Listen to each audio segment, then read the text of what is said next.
Bueno, arratsaldeon eta menos marrón, porque sorkundek esplikatuko du, uztartu behar de komunitarioa eta osasuna, eta ganea azkena naiz 9 ordu eta gero, ez?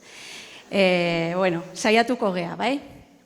Hemendik tira eginda, bueno, askotan entzun izan dugun definizioa da, ez dut hontan gelditzea nahi, baizik eta datan, bai? 1946an adostu zen definizio hau, bai? 1948an indarrean jarri zen, eta 2022an gaude. Zer antzuna eman diogu sanitariotik gaixotasunera eta osasunera, bai? Tomas hartuko dut adibide, 70 inguruko gizona dugu, eta tentsioarekin hasi da, bai? Tentsioa gora eta bera, kontsultara doa, guk ematen diogun erantzuna da botika behar baldin badu eman, eta kontrolak egingo dizkiogu, bai? Noizean behin, analitikak, elektroak, eta tentsioa kontrolatzea etorriko da gure gana. Baina konturatzen gea ere, elikadura eta ariketa fisikoa ere badula zerikusia. Eta ez da gehiegi mugitzen gure Tomas, eta elikatzen, bueno, kilo batzuk ditu soberan, eta dieta batekin badoa bere etxera. Urrengo txandan, gure gana etortzen danean, galdetzen diogu, ea pasiatzea jundan, okertzen digu pixkat muturra, eta ez da atera. Eta gaina pare bat kilo gehitu dizkio, zezkan guztioi. Zeatik, zeguk, eman dizkiogu, dieta eta egin behartzun guzti hori. Hau kontutan ez degula izaten, ez degulako izaten osasunean. Eta hitz potolo horrekin, azken finean esaten duguna da, bizitza dan bide horretan eta osasuna helburu izan da, guztion bidea ez dala berdina. Batzuentzat harin jungaitezke bide horretan, beste batzuk oztopoak eta motxila badegu, eta beste askok dazkate oztopo oso potoloak eta motxila oso potoloa ere. Hau da, nola jaio edo non jaio, nola azten gean, nola bizi gean, nola lan egiten dugun eta zertan, eta nola zaharkitzen gean. Eta guzti horrek baldintzatuko digu gure osasuna, norbanakako osasuna. Agian Tomasi galdetu beharko genion beste zehozer. Eta Tomas alarguna da, oain dala 3 urte hiltzitzaion emaztea, eta otorduak emazteak prestatzen zituen beti. Badakizu kaldatzen, baina berarentzat bakarrik ez du afariak lata bat hartu, edo hola moldatzen da, bai? Eta semea Parisen dauka, oso harreman ona dauka semearekin, baina bere gure egunerokotasunean ez du semea. Eta gainera laguna daukana eta berarekin irtetzen zen hori minbizia daka eta harremana pixka galduta. Horregatik Tomasek kiloak hartu ditu eta ez da ariketa fisikoa edo paseoak ematea juten. Aspaldia, hau da Londresen egindako ikerketa bat, hartu zuten metroa, zentrotik kanpoaldera zijoan linea bat, 7 geldialdi ditunak, eta aztertu zuten bizitza itxaropena. Geldialdi bakoitzeko urtebete jeisten zen. Hau da, 7 urte gehiago bizizian zentrokoak, kanpoko auzokoak baino.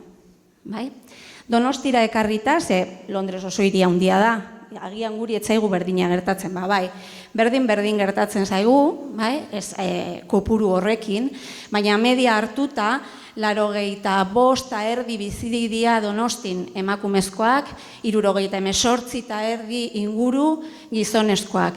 Intxaurrondora jotzen baldin badegu, 3 urte gutxiago bizi da jendea bertan. Eta gehien amaran eta gutxien arteko tarte hori handitzen da 4. Zer esan nahi du horrek? Eta lehenengo galdera botako izuet. Zein edaka eragin gehiago? Kode postalak, kode genetikoak, kode genetiko kaskarragoa, osasun txarragoa dutenek erabakitzen dute auzo batzuetan bizitzea, kasualidadez? Horrek eramante gaitu hurrengo galderara, eta osasun zentroak aldira osasuna sustatzeko leku bakarrak. Bakarrik sustatu dezakegu osasuna osasun zentroetan, sanitarioek, edo ez?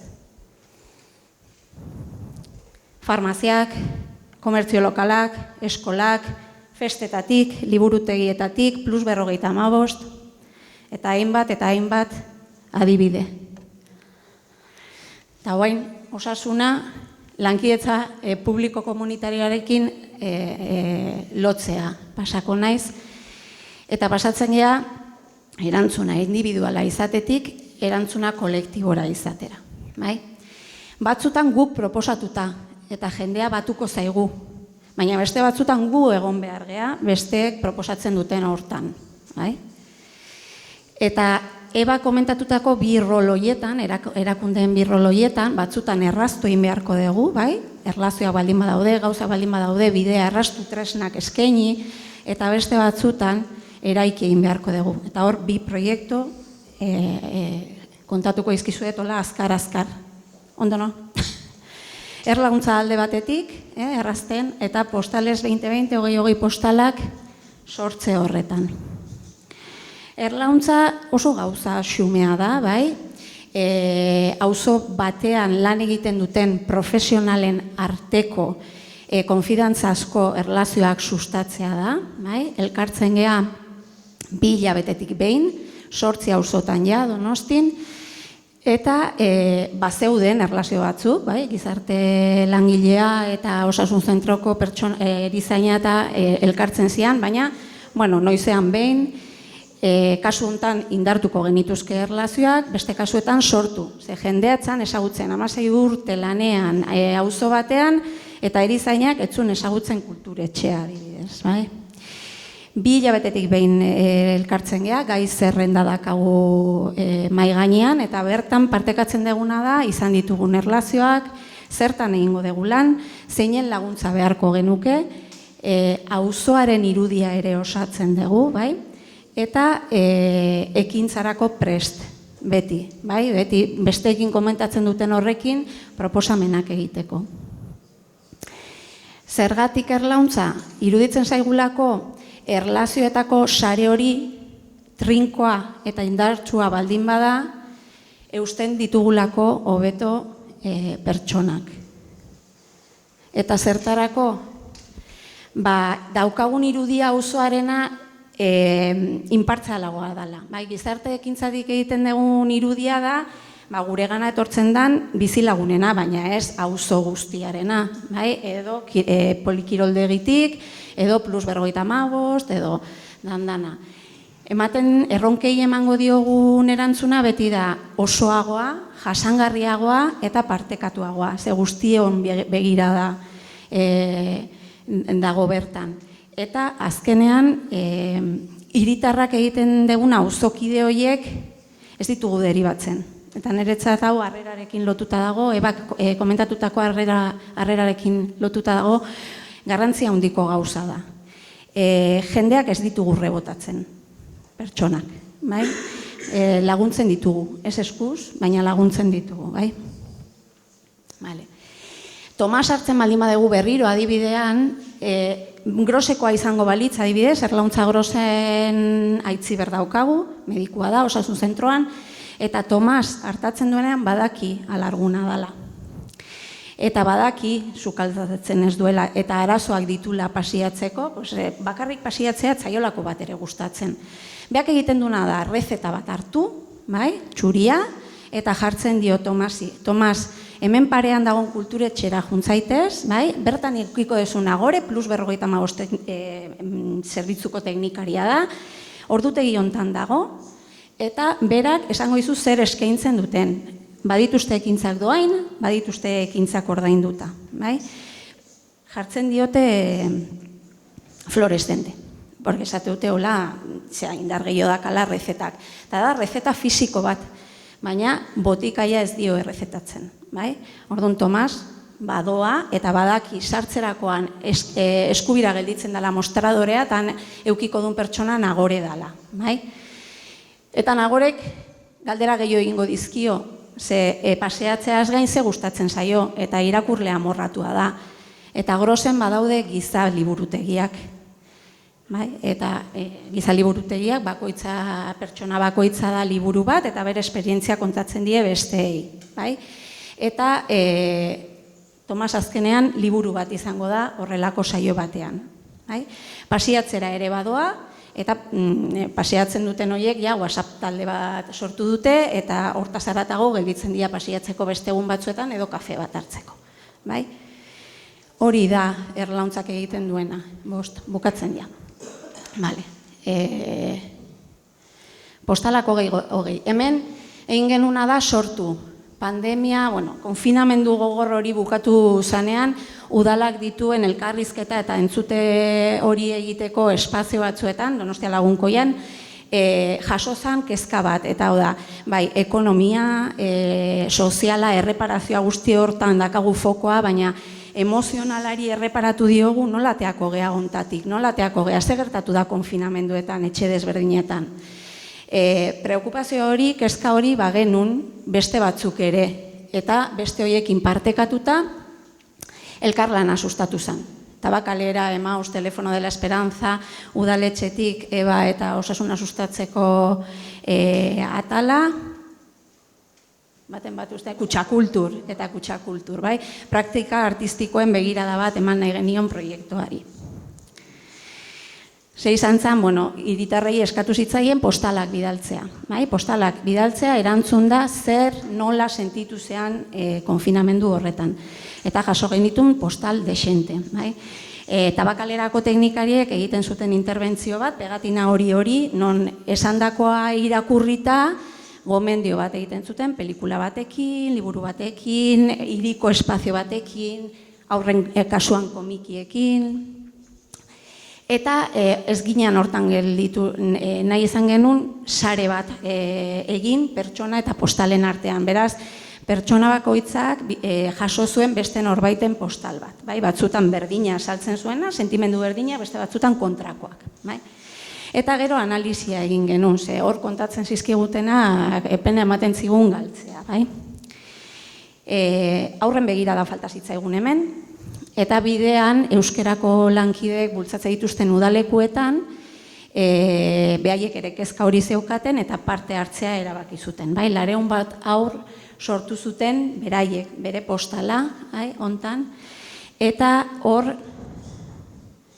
hau dira postal horietako batzuk, bide berriak ireki zitzaizkigun.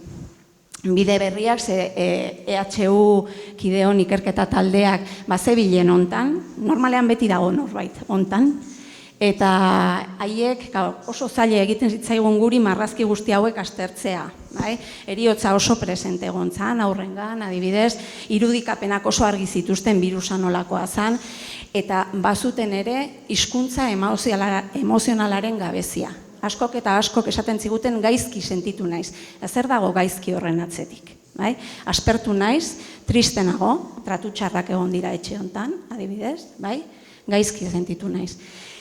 Eta ipui baten moduan kontatu zuten beraien irudietaz lagunduta eta devoluzioa egin zitzaien aur guztiei. Eta bide berria emozion izan zen, ikusi genuen honi erantzuna eman behar diogu. Beraz, EHUrekin batera emozioak ongizatea, ze proiektu garatu deguna da unidade didaktiko bat, non erakusten zaien aurrei zenbait gauza. Aurrei eta irakasleei. Ez daude emozionak eta txarrak, batzuk deserosoak, beste batzuk erosoagoak.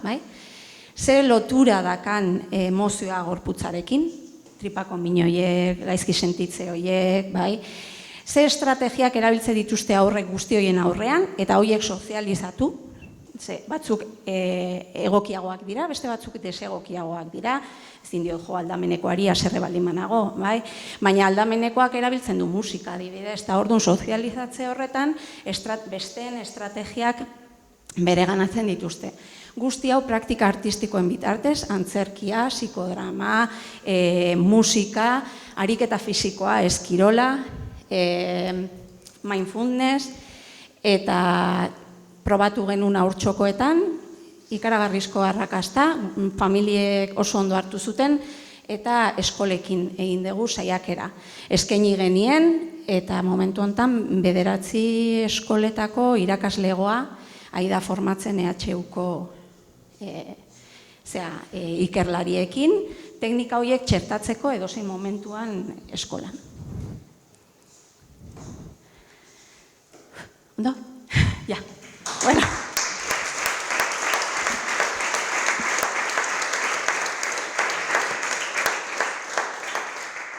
Azten geha, bai? Eta guain ineso zurekin hasiko naiz. En sitios abiertos, en parques, en sitios así, que de ahí sí puede surgir ¿por qué no tienes a la educación? Bai, markatu, Bueno, bi galdera sortu dira, Lehenengoa, nola komunikatzen dituzuen, edo ze kanal, nola egiten dezuen herritarrak, donostiarrak, zuen horrelako proiektutaz ezagutza izateko, edo jakiteko martxan daudela. Eta bigarrena zen, ea badakizun eskoletan orokorrean zen nolako lanketak, edo egiten ote diren lanketa, bai edukazio mentala zein emozionalaren inguruan. Eskerrik asko.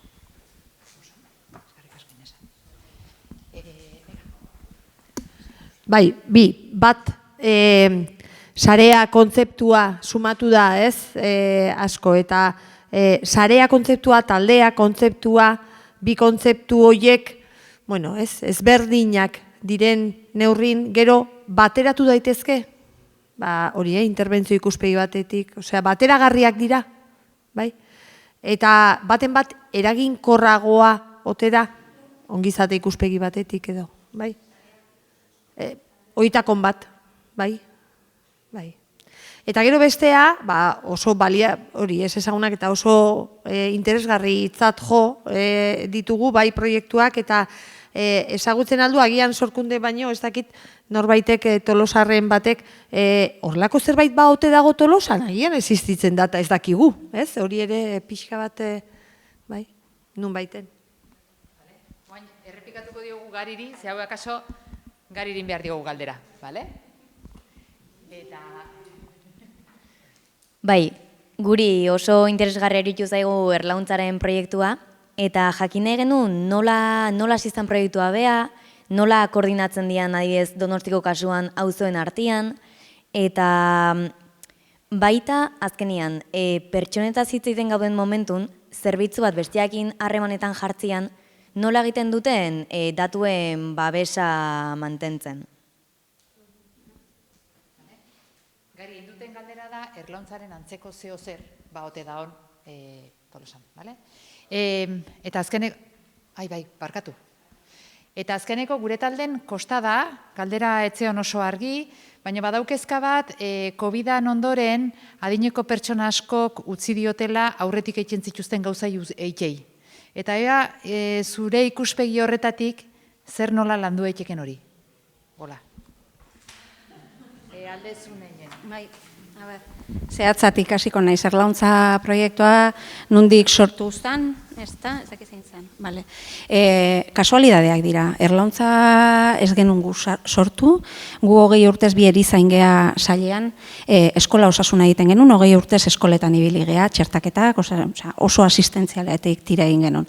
Osasuna sustatzeko atala sortu behar genuen, eta proiektu hau etorkizunera ikizen diru laguntza batetik sortu zen. Gu gonbidatuak izan ginen talde sortu zian lehenengo bi taldetara.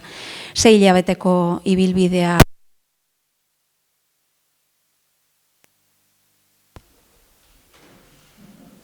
Bai, ez.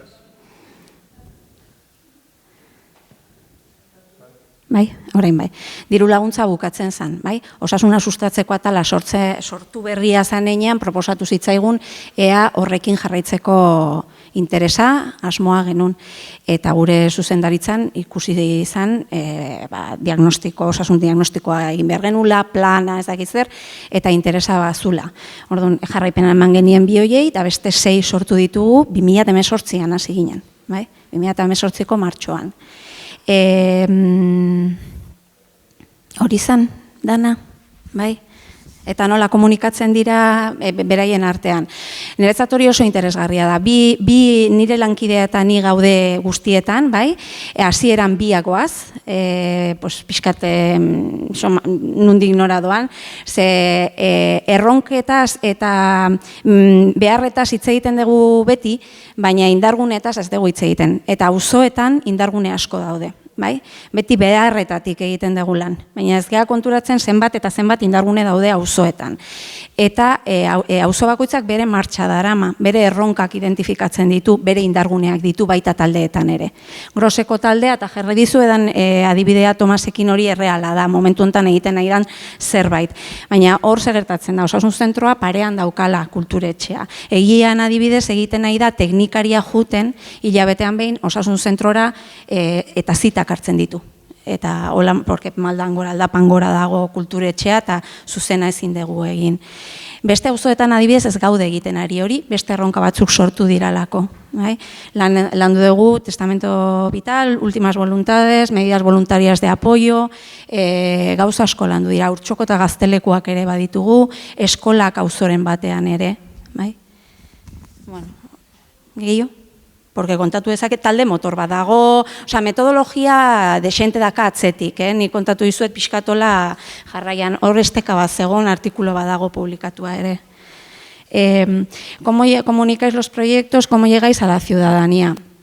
En nuestro caso no tenemos canales directos para comunicarnos con la ciudadanía, pero sí EVA, a través de Donostia Lagunkoia y sí muchos de los colaboradores con los que estamos. Postales 2020 se comunicó a través de los canales de Kutxakultur, a través de los canales de Donostia Lagunkoia, a través de los canales de Tabacalera, Emaus. Al final es todo tirar de relaciones, relaciones, relaciones. Es así. La gente, sí.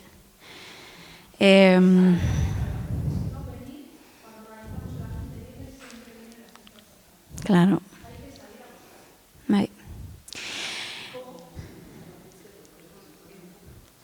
¿Qué activaciones se hacen en las escuelas en torno a la educación mental y emocional? Las activaciones son, en este momento, desde la preocupación, por lo menos en Donosti. Estuvimos en Berritzegune con los directores de todas las escuelas, en este caso públicas, las concertadas no vinieron y se ha ofrecido a la escuela pública. El número de autolesiones, el número de trastornos de la alimentación ha crecido sustancialmente en los chavales. Ahora paso con las personas mayores, pero aunque tienen su punto como más concreto en todo esto de la pandemia, hay dos grupos que han sufrido la pandemia, que están sufriendo ahora las consecuencias de la pandemia, especialmente los sanitarios, que han estado currando a destajo y que siguen currando, porque todo lo que no se diagnosticó entonces hay que seguir dándole cancha ahora. El índice de suicidio en sanitarios está disparado.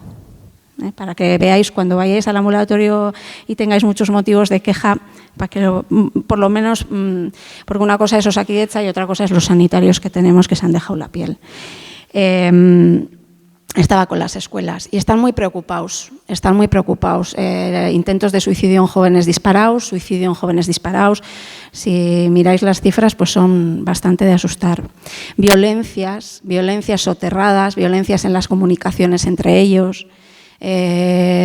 Todo eso les preocupa mucho. Cuando fuimos a hablar con ellos, ¿veis interés en esto? ¿Veis interés en trabajar? Nosotros estamos un previo a la prevención, ¿sí? La promoción de la salud, lo que pretendemos es que si tú identificas tus emociones, les pones nombre y tienes estrategias para poder enfrentarlas, trabajarlas, por lo menos es más difícil que llegues a la autolesión. Para calmar ese dolor que tienes dentro, me inflijo un daño físico. Ese es un poco... y ponerlas sobre la mesa, ponerlas en las agendas. Eso es un poco... Y no sé, ya me he perdido,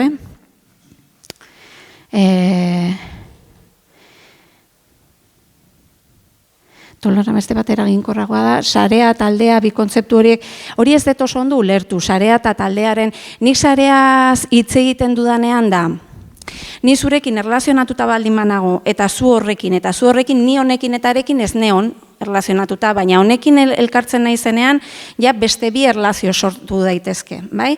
Hori, egiten duguna da, nik zuregana lagundu, beti esategu haintxe komentatzen genuen, zentrokanpista gehala, ez dugu denetaz jakin behar, bai? Ni dakit nereaz, eta gizarte langilea daki oso ondo bere lanaz, baina baldin badaki zein dan erreferentea osasun zentroan, ja ez dio esaten, bai uste al centro de salud, que se lo arreglen. Hori landu dugu farmaziak eta osasun zentroen artean adibidez. Ja ez ditugu rebotatzen hiritarrak. Edozein arazo sortzen baldin bada farmazialariak esaten dio, etorri bihar eta konponduta eukiko ez, eta e-mail bat bidaltzen du osasun zentrora. Bai? Eta orduan aktibatzen da berriro medikazioa. Hori da niretzat sarea, osea, erlauntzaren kasuan sarea, bai? Osea, eusten ditugu hobeto pertsonak. Farmazialarien papera, farmazialariak ditugu ere, da, bueno, impresionante. Ze jendearen konfidantza asko eragileak dira auzoetan, farmazialariak.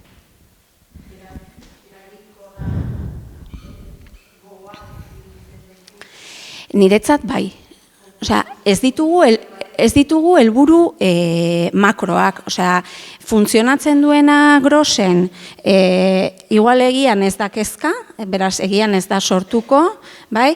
Eta gero bai egite ditugu komunikatu erlauntzak, osea, lanketa hori farmazien eta osasun zentroen artean grosen emantzan, baina bidebietan sortu zanean, eraman genuen ja egin zuten lanketa hori bidebietara zuzenean, bai? Ez genitun jarri, bueno, guk ez ditugu jartzen, beraie jartzen dira.